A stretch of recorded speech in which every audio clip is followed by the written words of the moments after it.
both of which will help give greater strength to our participation. The Indian National Congress has once again demonstrated its resilience.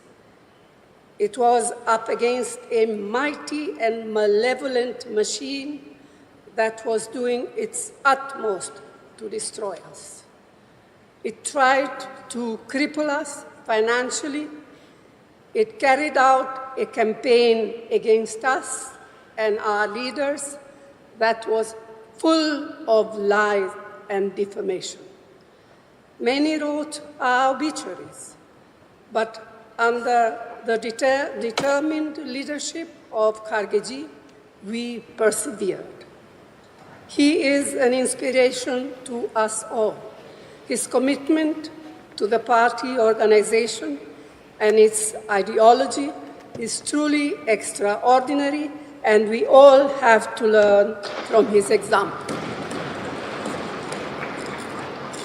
The Bharat Jodo Yatra and the Bharat Jodo Nyaya Yatra were historic movements which rejuvenated our party at all levels. Rahul deserves special thanks for his tenacity and determination to fight on in the face of unprecedented personal and political attacks. He shaped our narrative. He also shaped our narrative on guarantees and on the protection of the Constitution very sharply.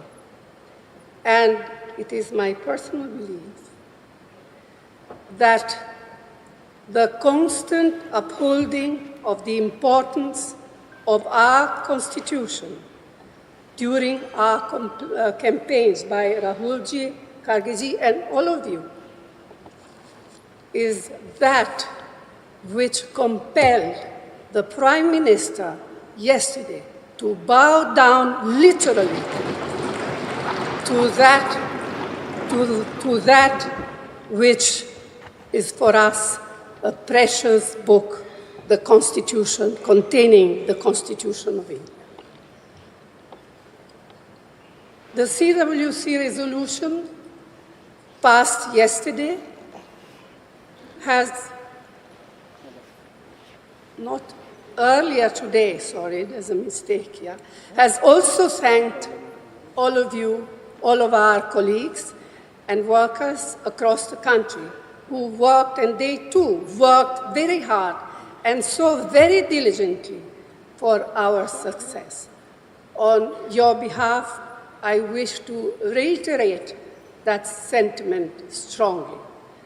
Lakhs of workers in both rural and urban areas have stood by the party in the most difficult of times.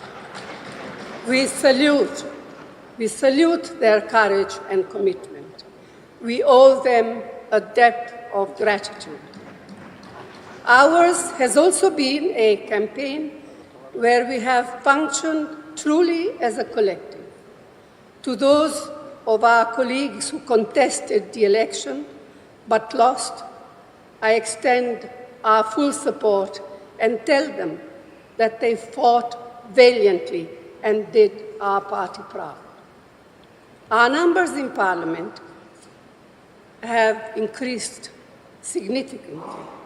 Not only is the Indian National Congress a large contingent in the Lok Sabha, but we are bolstered by the strength of our India partners, some of whom have themselves come back impressively. Yet, as we celebrate our recovery, we must also reflect what we need to do to improve our position in states where our performance has been far below our expectation.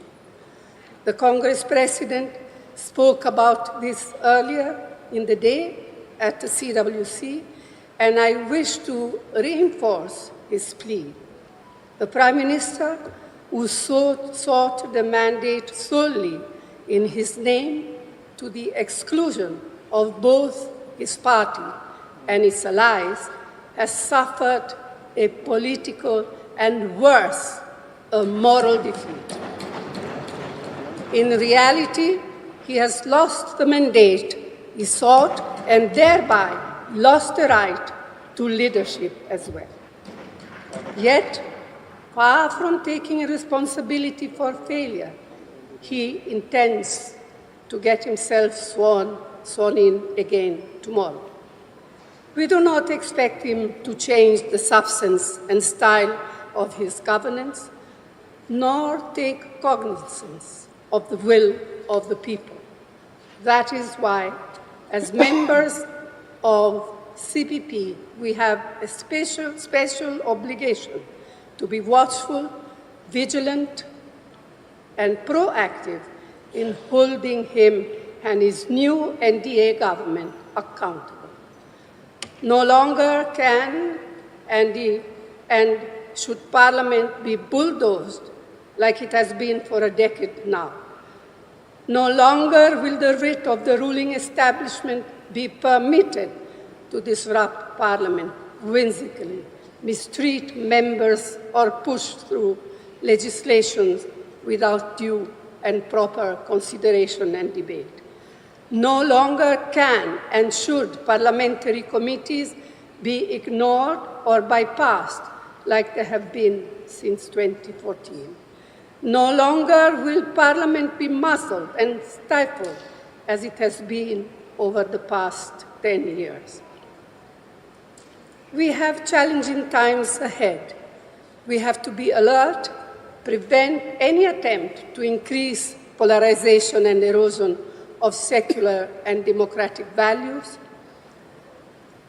So this is a renewed opportunity for us as a party that established parliamentary democracy in our country to bring parliamentary politics back on track to where they legitimately belong.